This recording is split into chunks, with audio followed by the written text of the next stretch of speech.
Selamat datang di channel Cik Gentar, jangan lupa subscribe dan klik tombol loncengnya, agar Cik Gentar bisa tumbuh besar dan tidak jadi anak kecil terus, terima kasih.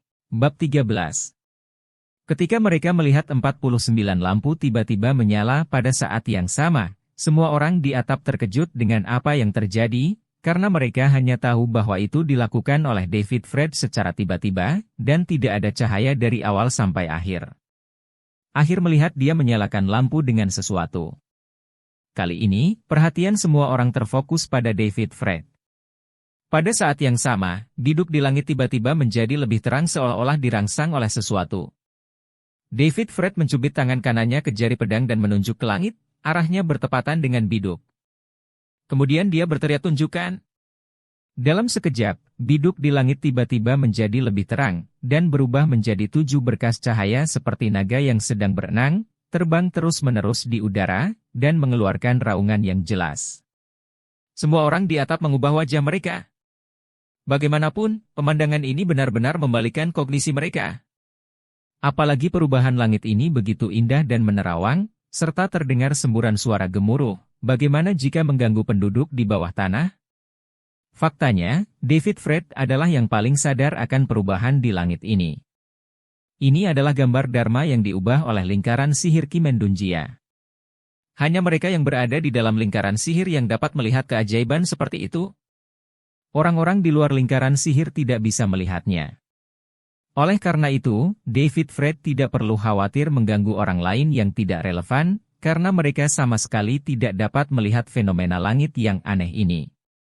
Tanpa gangguan lain, David Fred terus melakukan mantra. Yin. Teriak David Fred lagi, mengarahkan pedangnya ke Suken. Mengikuti gerakan David Fred, 7 naga api yang berputar-putar di langit tiba-tiba berubah menjadi bola lampu merah yang menyilaukan, jatuh ke bawah, dan mendarat langsung di lampu kelahiran di depan tempat tidur rumah sakit Suken. Wah! Dalam sekejap, api merah di lampu Natal membumbung tinggi dan menutupi tubuh Suken, kain merah yang menutupi tubuhnya juga berubah menjadi nyala api dalam sekejap, menyemburkan cahaya merah yang menyilaukan. Seluruh tubuh Suken langsung terbungkus oleh api aneh ini, seperti lobster yang telah dipanggang, seluruh tubuhnya berwarna merah. Orang-orang di sekitar terkejut saat melihat ini, pemandangannya sangat aneh, dan mereka semua ragu apakah Suken akan mati terbakar oleh kembang api. Su Mingshan dan istrinya bahkan lebih gugup, mau tidak mau mereka ingin buru-buru naik dan tepuk nyala api di tubuh Suken. Lu Boyan dan Dr. Qin juga terkejut, dan mereka hampir membuat Su Mingshan dan istrinya lari menyelamatkan mereka. Bahkan Liu Qingzhou yang paling dewasa dan bijaksana pun terkejut dengan pemandangan ini, yang membuatnya terdorong untuk melangkah maju untuk memadamkan api. Aman dan jangan bosan. Jangan ganggu aku, diamlah. David Fred mengingatkan mereka dengan suara dingin. Mendengar apa yang dikatakan David Fred, semua orang dengan cepat berhenti, tetapi hati mereka semua tegang. David Fred masih tidak mengubah wajahnya, dia mengeluarkan botol yelu, membuka tutup botol dengan satu tangan, dan mencubit Su bisa di ranjang rumah sakit dengan rahang yang lain dan membiarkan mulutnya terbuka.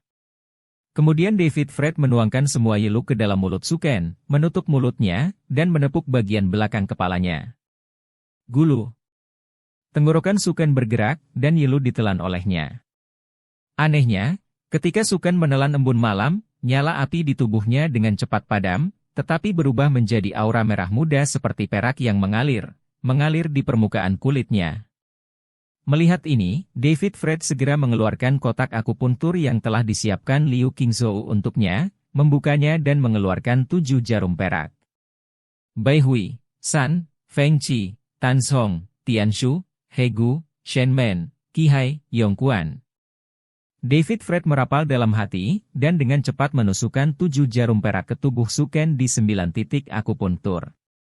Setelah David Fred menusuk 9 jarum perak, dia mengumpulkan esensi sejati di tangan kanannya, dan kemudian mengocoknya. Dalam sekejap, 9 jarum perak bergetar pada saat yang sama. Aura merah seperti perak yang mengalir dari tubuh Suken perlahan menembus tubuhnya selama getaran 9 jarum perak in vivo. Proses ini berlangsung sekitar 10 menit, dan tubuh Suken sepenuhnya menyerap aura merah.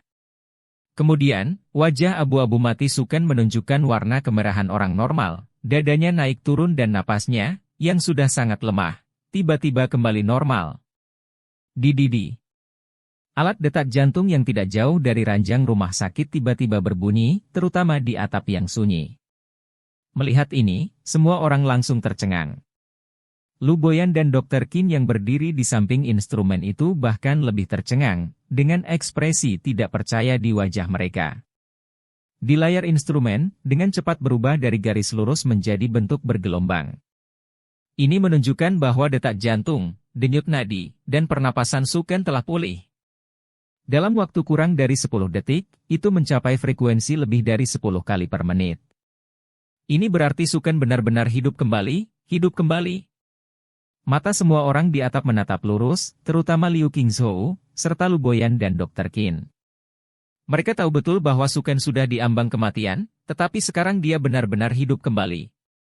Bagaimana ini mungkin? Bagaimana David Fred melakukannya? Dididi. Sebenarnya, apakah mereka percaya atau tidak, detak jantung Suken berangsur pulih, dan mencapai pita normal dalam waktu singkat. Saat ini, Liu Qingzhou sudah mencondongkan tubuh ke depan. Setelah melihat Suken lebih dekat, dia meletakkan tangannya di gerbang denyut nadi Suken untuk memeriksa. Kondisi denyut nadi stabil, organ tubuh telah kembali normal, dan qi dan darah mengalir lancar. Ini benar-benar luar biasa. Liu Qingzhou dengan cepat sampai pada kesimpulan seperti itu, dan kemudian dia menatap David Fred dengan wajah penuh keterkejutan dan bertanya, "Adik, bagaimana kamu melakukannya? Apakah ini terkait dengan metode akupuntur yang baru saja kamu gunakan?"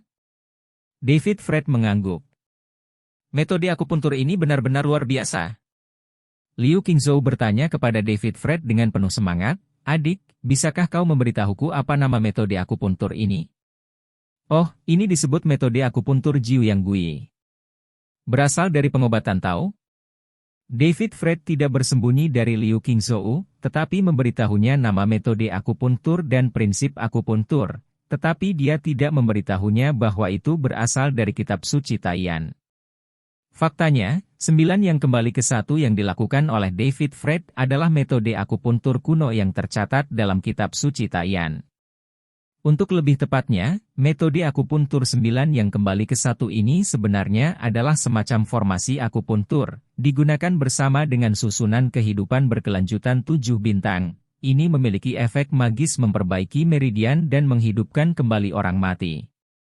Untuk hidup, karena qi dan darah tubuh manusia bersirkulasi dalam metode akupuntur 9 yang kembali ke 1, yin dan yang dari 28 meridian saling terkait, terhubung ujung ke ujung, dan diteruskan dari satu meridian ke meridian lainnya. Merupakan siklus, seperti sistem infus tak berujung. Metode akupuntur 9 yang kembali ke 1 ini dikembangkan berdasarkan aliran 28 meridian ini, yang persis sama dengan 28 konstelasi di langit. Hal yang paling istimewa adalah bahwa metode akupuntur 9 yang kembali ke 1 ini bukanlah titik tetap ketika jarum dijatuhkan, tetapi harus sesuai dengan periode waktu gerakan qi tubuh manusia, dan kemudian secara fleksibel menyebar dan berubah sesuai dengan gejala yang berbeda. Untuk mengerahkan potensi penuhnya, efek maksimum. Setelah mendengarkan kata-kata adik laki-laki, lelaki tua ini benar-benar membuka mata. Obat Tao ini memang mendalam dan tak terbatas. Setelah mendengarkan penjelasan David Fred tentang prinsip kerja akupuntur 9 yang kembali ke 1 metode, Liu Qingzhou tidak bisa membantu tetapi merasa sangat dipahami. Sebagai seorang dokter pengobatan Tiongkok veteran yang telah merawat 100.000 pasien, Liu Qingzhou selalu merasa bahwa meskipun keterampilan medisnya tidak dapat dikatakan sebagai puncak, dia telah masuk ruangan dan memahami esensi pengobatan-pengobatan Tiongkok. Tapi apa yang ditunjukkan David Fred hari ini benar-benar membalikkan pikiran Liu Qingzhou. Pada saat ini, tubuh Suken di ranjang rumah sakit bergerak, lalu dia tiba-tiba duduk dari tempat tidur, membuka matanya, dan bergumam dengan wajah bingung, "Aku. Ada apa denganku? Di mana ini? Selamat, kamu telah dibangkitkan." David Fred di sampingnya tersenyum tipis dan mengatakan ini pada Suken. Kemudian dia mengulurkan tangan kanannya, dan segera mencabut 9 jarum perak yang tertancap di tubuhnya. Mendengar apa yang dikatakan David Fred, Lu Boyan dan Dr. Qin sama-sama merasakan kaki mereka lemas hampir bersamaan, dan mereka berlutut di lantai dengan plop. Karena mereka semua tahu bahwa mereka telah melakukan kesalahan besar dalam pertolongan pertama kepada Suken sebelumnya, jika Suken meninggal, Su Mingshan tidak akan pernah membiarkan mereka pergi. Sekarang Suken akhirnya hidup kembali, mereka merasa seperti telah diampuni. David Fred adalah penyelamat mereka. Adapun Su Mingshan dan istrinya, keduanya bergegas ke ranjang rumah sakit. Anakku, kamu akhirnya bangun. Luar biasa. Biarkan ibu melihatmu. Kamu benar-benar baik. Surga memiliki mata. Wang Ruolan memeluk Suken dengan sangat gembira, air mata mengalir deras, dan dia bahkan menjadi tidak koheren ketika berbicara. Meskipun Su Mingshan tidak berbicara, dia masih menangis. Tubuhnya gemetar, dan dia sangat emosional, dia bahkan menggosok matanya dengan tangannya, karena takut semua ini tidak nyata. Tuan Muda Su, kamu akhirnya hidup. Aku, Zhao Hongying juga datang, air mata mengalir di wajahku. Karena Zhao Hongying bukan hanya sekretaris pribadi Suken, tetapi juga pacarnya, dan keduanya memiliki hubungan yang sangat kuat. Sekarang Suken masih hidup, dia sangat bersemangat. Kenapa kalian semua menangis?